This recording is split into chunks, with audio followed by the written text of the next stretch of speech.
আমি হিসাব করেছি ওই দিন একজন মানুষের 50 বছর যদি জীবন থেকে চলে যায় তাহলে কমপক্ষে 2500 শুক্রবার পরে। কয়টা শুক্রবার? আজকে যারা আমরা এখানে 50 বছর বয়স হয়ে গিয়েছে তাদের জীবন থেকে 2500 শুক্রবার চলে গিয়েছে। এত শুক্রবার চলে গেল জীবন থেকে। শুক্রবার হলো কিসের দিন বলেন তো বাজানরা? শুক্রবার হলো একজন মুসলমানের ক্লাসের দিন। কিসের দিন?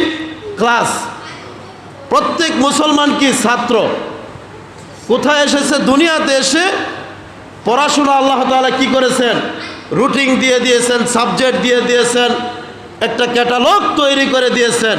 সেই ক্যাটালগের মাধ্যমে একজন মুমিন মুসলমান চলতে হবে। এটাই হলো মুসলমানের আদর্শ। কিন্তু এত শুক্রবার গেল, তারপরও দেখবেন জুমার দিন দুঃখজনকভাবে বলতে হয় ইমাম সাহেবের খুতবাও শেষ, মুসল্লিও আসা শেষ। হয় কি হয় না? এটা মিথ্যা কথা বললাম? মানুষ আসতেই থাকে। মানুষ এখনও এই খুতবাটাকে অনেক মানুষ ক্যাম্পাসারের মতো ভাবে। ওই যে বাজারে ঔষধ বিক্রি করবে, প্রথম মানুষ জমাবে, তারপর ঔষধ বিক্রি করবে, এরকম মনোবল নিয়ে যারা আসে আজও পর্যন্ত তারা মুসলিম হিসাবে পরিচয় দিতে পারে নাই। তারা মুসলিম হতে পারে না। একজন মুসলমানের সর্ব সেকেন্ড, সর্ব মিনিট, প্রত্যেক ঘন্টা, প্রতিটা দিন রাত মুসলমানের ইবাদতের মাধ্যমে কাটবে। যে মুসলমান তার শরীরে শক্তি থাকবে, ইমানি শক্তি, চেতনা থাকবে, ইমানি চেতনা, যেই চেতনা দিয়েছে সে সারাদিন বুক ফুলে শহরে গ্রামে গঞ্জে যেখানেই যাক সে মুসলিম হিসাবে একেবারে বসবাস করবে। সুঠাম দেহের মনের অধিকারী হিসাবে সে বসবাস করবে যে আমি একজন মুসলমান, গৌরব করে। কিন্তু আজকে মুসলমানের গৌরবতা নেই। আজকে হিন্দু, খ্রিস্টান, বৌদ্ধ সমস্ত জাতি গৌরব হিসাবে দেশে বসবাস করছে।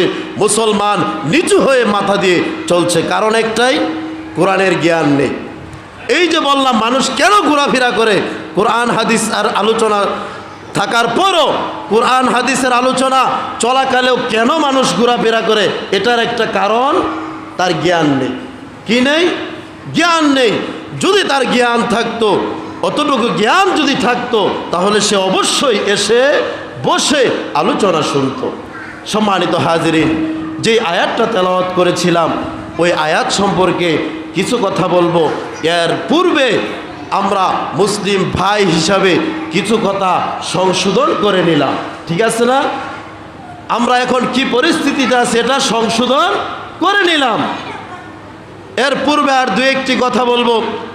আমরা যারা এখনও যারা ঘোরাফেরা করতেছি, আমরা অতি তাড়াতাড়ি মসজিদে চলে আসি।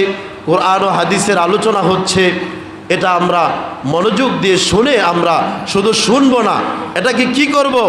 নিয়ে যাব। কোথায় নিয়ে যাবেন? আপনার ব্রেনে করে নিয়ে যাবেন। আপনার ব্রেনে কেন নিয়ে যাবেন? আপনি এটা আস্তে আস্তে আপনার নিজেকে এটার সাথে মানিয়ে নেবেন যে এটা হাদিসে আছে, এটা মানতে হবে, এটা কোরআনে আছে, এটা মানতে হবে, এটা আল্লাহ রসুল বলেছেন, এটা আল্লাহ তাআলা বলেছেন। আস্তে আস্তে মানিয়ে নিতে হবে।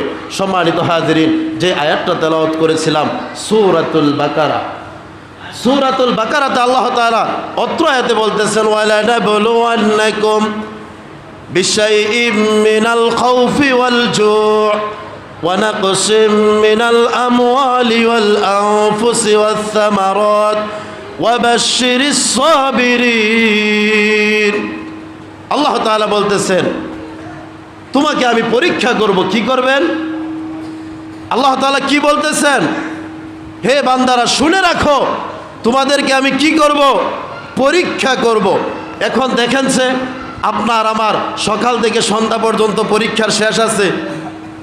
বিপদ আপদ, বালা মুসিবত, চিন্তা, টেনশন, দুশ্চিন্তা, সন্তানের জন্য চিন্তা, স্ত্রীর জন্য চিন্তা, বাজারের জন্য চিন্তা, সমস্ত কিছুর মধ্যে কি রয়েছে? পরীক্ষা রয়েছে। আল্লাহ তাআলা আয়াত আগে নাজিল করেছেন, আগে পরীক্ষা করেন নাই। না আগেই পরীক্ষা করে পরে আয়াত নাজিল করেছেন? এটি কি আজকে আসছে আয়াতটা, নাকি আগেও আল্লাহ তাআলা পূর্বের জাতিদেরকে পরীক্ষা করেছেন? কোন ঘটনা কোন সময় আসবে এটা আল্লাহ তাআলাই ভালো জানেন।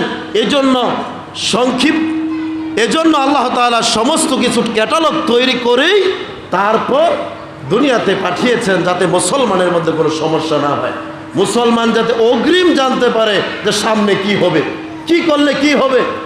একজন ছাত্র যদি জানতে পারে সে এই পৃষ্ঠাটা পড়লে A+ পাবে, তাহলে ওই ছাত্রকে এই পৃষ্ঠাটা পড়বে না? ভালো রেজাল্ট করার জন্য সে যদি জানতে পারে, আগের দিন প্রশ্ন ফাঁস হয় না, অনেক সময় প্রশ্ন ফাঁস হলে কি হয়, সেগুলি সবাই কৃতকার্য হয়ে যায়। আল্লাহ তাআলা আমাদের জন্য প্রশ্ন ফাঁস করে দিয়েছেন, আমরা যাতে এগুলি জেনে তারপর মানতে পারি, বিপদ আপদের যেন না পড়ি।